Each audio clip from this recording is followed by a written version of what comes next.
but we're going to sit like a great yogi. So that's the meditative projection. You're sitting like a very great yogi, and in the hopes that you recognize who you are and what you are.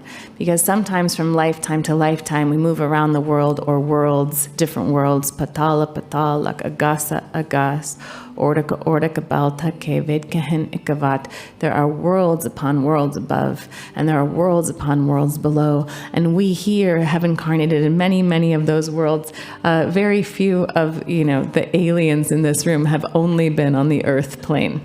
Very few. If you are on the earth plane, half of your incarnations are in water. If you choose the earth incarnational stream.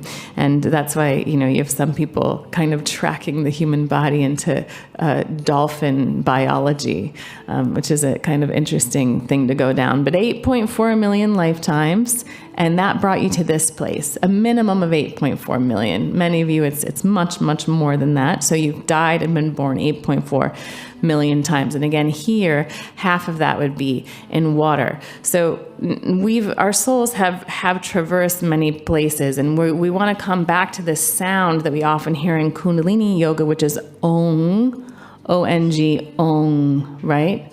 Ong we hear a lot. We hear Om, O-M, and other systems, and we'll explain that. But we want to go into the Ong sound. The yogis have a verbal tradition, a verbal lineage, and that verbal lineage is extremely important, and it wasn't written down, a lot of this stuff, until Patanjali showed up.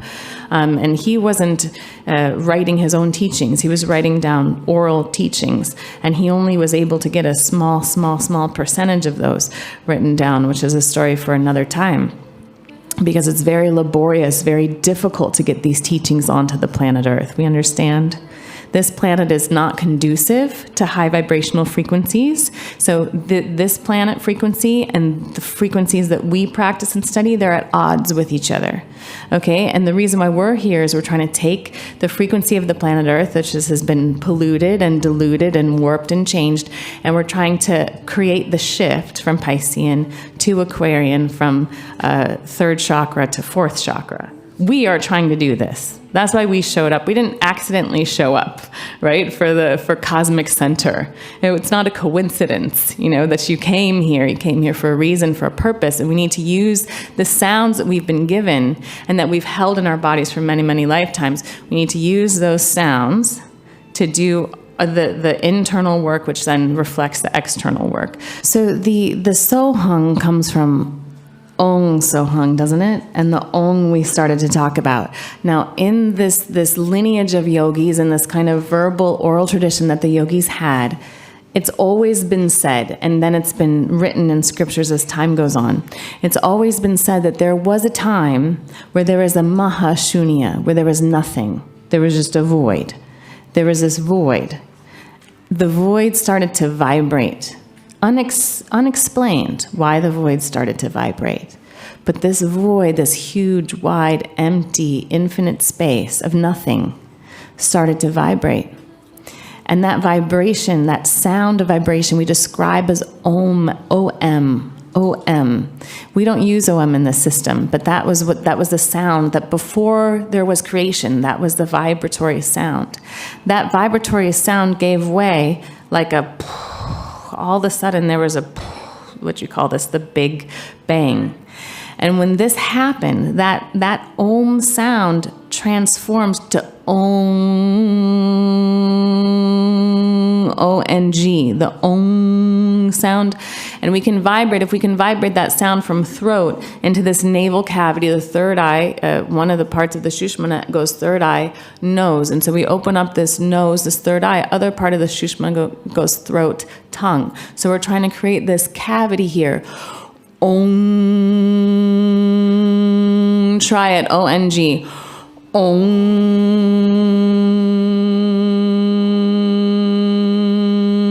Do you feel the cavity of the throat, the cavity of the nose, the Shushmana? The other part of the Shushmana goes to the top of the head. It goes up the spine, starts at the base of the spine, goes all the way up, and then here, once it reaches part of up to the brainstem, it splits into three parts. One part of the Shushmana, the central channel, the nadi, the Shushmana nadi, goes here, to the lotus, the 10th gate, the top of the head, the gate. It's called a gate for a reason.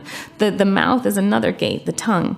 So this is one gate. We have 9 of them. And some people say 10, but the 10th is not open unless you have some, magical yogi powers. And then the other third, so this is 1/3 of the Shushmana. The other one goes third eye, tip of the nose. It ends at the tip of the nose, the Shushmana Nadi. And the other one goes to throat to tongue. And so when we say the Om, we can activate all 3 and the conch of the head. And that's why the conch is used in so many spiritual systems, right? Om. You feel all 3 vibrate? That's what we're after. Om.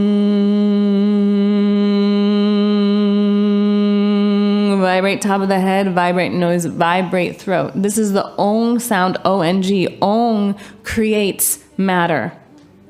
Om is nothing. Om is the sound of the void. Om is what you use when you want to sit in a cave and you want to stay there your whole life and you want to kind of not have any material possessions and you don't want to participate in the world as a householder. You don't want to participate in the Maya of the world. You're trying to go outside the matrix and have just kind of the nothing. And so Om takes all of these things away from you. It takes material objects away from you. Om is the void. We don't use Om because now that lifestyle is not practical for us. We need cars and homes and clothing, right? And relationships and jobs and all of these things we need.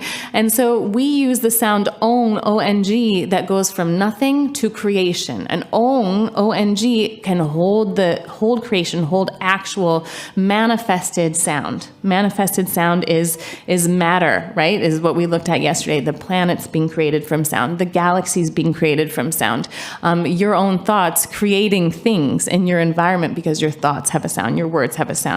So that's Om. Om expands you out. And from Om comes Omkar. And didn't you go over some of that with Tej yesterday?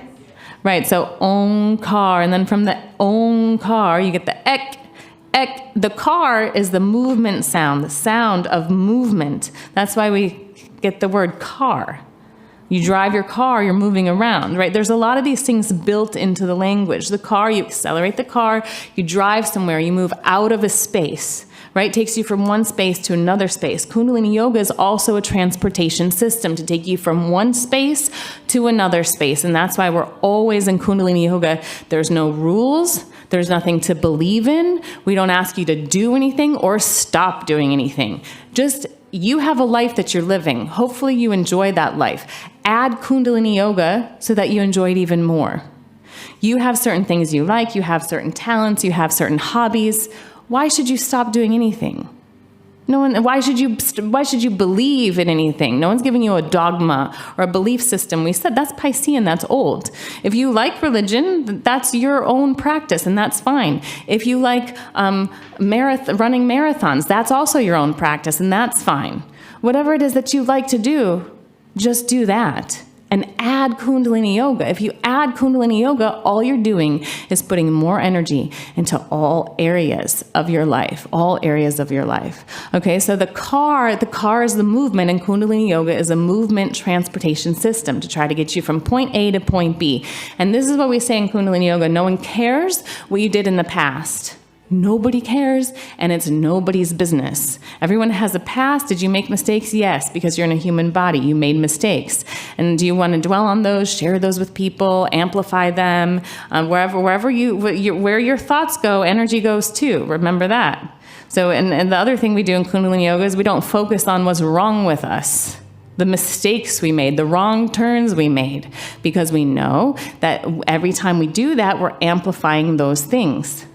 So if I made a mistake in the past, you know what, I have an idea. Why don't I wake up every morning, park my mistake right here in my aura, and just look at it every day? Talk about it with the people in my life, journal about it, make it bigger. I'm just going to see it right here, send more energy to it throughout the day by thinking, sharing, amplifying, writing a book about my problem. I'm just going to make it as big as possible. right? And then I have an even bigger relationship with my mistake, and every day I make that mistake bigger and bigger and bigger. That sounds like an enjoyable life. And then why don't I find other mistakes that I made, and I'll park them here, here, here, here, here. And then because I'm a very elevated being, I'll talk about them in a spiritual way. I'm not gonna start, drinking and doing drugs. I'm just going to be very spiritual about all the wrong turns I made and all the mistakes I made, and I'm gonna share them in my women's circle. Right? What we want to do, it's okay that you made mistakes. It's okay that you want to process those mistakes. But talking about those mistakes is amplifying them. Sending energy to those mistakes is amplifying them. Journaling about those mistakes is amplifying them. Posting about those mistakes on Instagram is amplifying them. You have a power. Do you understand how powerful you are? No, we don't. None of us understand how powerful we are. But we are very powerful. We have a lot of energy. We have a lot of power. And that is an infinite kind of stream that comes through us. The more we use, the more comes, right? So if I'm using my power and I'm using my infinite power to direct it towards a destructive thought, I just make that thought bigger. Hello. This is not rocket science. This is not new. This is not difficult. And yet we have such difficulty with it. Because we've told ourselves for decades now that the only way out of a problem is to amplify that problem. And where did that lead us as a society? More people on opioids than you can ever imagine, because you go to therapy and you go to these different psychotherapists, and so often, this just ends up amplifying problems, rearranging the problems, and then we eventually get to a place where we're 85% of the population is on something. And there's no out either that they offer you. It's not like, oh, take this for a month. It's take this for a lifetime. We'll keep adjusting the formula, throughout your life. We'll find the right thing, right? Some people, are drugs necessary? Yes, sometimes they are necessary. I'm not a doctor. I'm not here to tell you to stop taking your medication. I would never do that. I'm just making a point, right? Is that we have people whose systems are shut down, their prana is shut down, they're focused on their problems all day, and then they lock themselves inside of a drug prison or an alcohol prison. Usually it's not recreational. Before, decades ago, we talk about drugs, they're all recreational. Now you talk about drugs, they're all prescribed by doctors. But it's still a prison, and we learned that from Keith Richards. He's a great philosopher, spoke about how he thought for a long time drugs were liberating him. And then one day he realized that they were keeping him in a prison of his own making, right? So anyway, if you send your energy somewhere, that thing gets bigger. And you've noticed this on the other side too, when you pray for something, when you project for something. How many people in here projected for something, chanted for something, meditated for something, and it came true? Every hand just went up. Every hand just went up. You can use your power to create, to manifest, to build, to attract. And you can similarly send your power in the other direction, to tear yourself down, to focus on the wrong stuff, to focus on things that make you feel weak.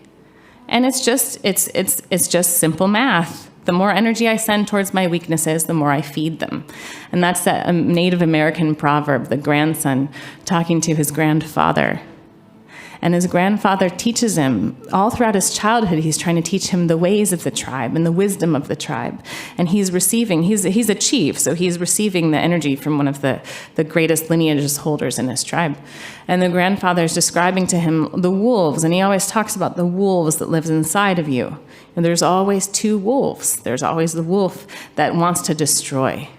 The one that wants to become angry and remain angry, right? Or start to tear things down. And then there's the wolf that wants peace, the wolf that wants to build and construct things, the wolf that wants to move you forward in your consciousness. Those wolves are always existing in you. And he goes, there's a war between them. And the grandson finally asks one day, he says, well, I just don't understand. He said, which wolf wins? There's this battle going on between the wolves, and which one wins? And the grandfather goes, the one you feed. Because you can feed energy to the right thought forms, or you can feed energy to the wrong thought forms. This is not difficult. But again, we find it difficult. We don't want to believe it because we've spent so much time talking about our problems that to think about not talking about our problems is a challenge. And then there's other people that that they actually don't want to solve the problem. They just want to talk about the problem because they like the attention that comes with talking about the problem. Have you met those people? So they'll come to you with their problem. They'll talk about it, and then, a 5-minute story becomes a 5-hour story, right? They just want to talk about it, and you listen, because you're kind, you listen, and then you offer some advice or some solutions or some help. And what happens to the people that don't want their problem to go away? Well, they're not going to take your advice. Of course they're not going to take your advice, because then you're ruining the whole game. Because if you give that person advice and you solve their problem, then they can't talk to you and you and you and you and you about it anymore. So game's over. Why are they gonna take your advice? They don't want to do Kundalini yoga. They just want to talk about their issues, right? So anyway, these people exist out there too. You have to be aware of the people that want the problem because they enjoy the attention that comes with it. So Kundalini yoga is a transportation system. As we came back to the Ekon car, right? The car. If you're in a bad space, guess what? Everyone else has been there too. It's okay. And you can tell your kids, if you're in a bad space, it's okay. If you feel angry, that's normal. If you feel upset about something, that's normal. But don't then start amplifying the anger by talking about it and journaling about it and going into it and who made me angry and was it my mom when I was 4 because that one thing happened, and like don't go into it like that, because that's the same thing as pulling garbage out of your trash and looking at it. You're in your kitchen. Well, something really smells in here. I'm going to go through the trash and analyze all of it because I know I can get to the bottom of this smell. We don't do that. We just take the trash out and throw it away. And that's what Kundalini yoga is about, right? You have something inside that's just kind of stinks. You don't amplify it, okay? So you have something, you're angry, that's normal, okay? How are you going to get out of it? How are you going to transport yourself from an angry location, an angry vibratory state, to a better vibratory state, something that gives you peace, something that makes you feel content, something that makes you feel happy? How are you going to, it's not your anger, it's just anger. So how are you going to move out of it? It's not your happiness, it's not your peace, it's just peace. There's different vibratory states everywhere. Everything vibrates at its own vibration. You just have to move from a bad one to a good one. And that's why we have Ekon Kar, to move us from bad to good, to accelerate out of something that's not working into something that is working. Okay, that's why we have that Ekon Kar. So from Ekon Kar come 108 sounds. That's an interesting number. Where have we seen that number before? 108. Periodic table, 108 elements in the universe, right? We've seen it on a mala. There's 108 beads on a mala. There's 108 letters in the Mool Mantra. A lot of times people who are yogis, they'll price things. If you're selling something, you sell for $108 because 108 has more power than $100, for instance. There's 108. 108 is also a number of completion. So if you take 108 and you divide it by 9, it's perfectly divisible by 9. 9 is the number of completion. How many gates did we have again? Did we have 9 gates that were open? Right, so 9 is everything. So if you come back to 9, 9 is completion. All malas have to have at least 9 beads on them. So from the Ekon Kar come 108 sounds. And from those 108 sounds, 54 of them are manifesting sounds. So then we get the 54. And if you further start to dissect the sounds that you can speak, that you can say, we get 35. And the sounds, those 35 sounds are this Gurmukhi script, this alphabet. These are the 35 sounds, these symbols.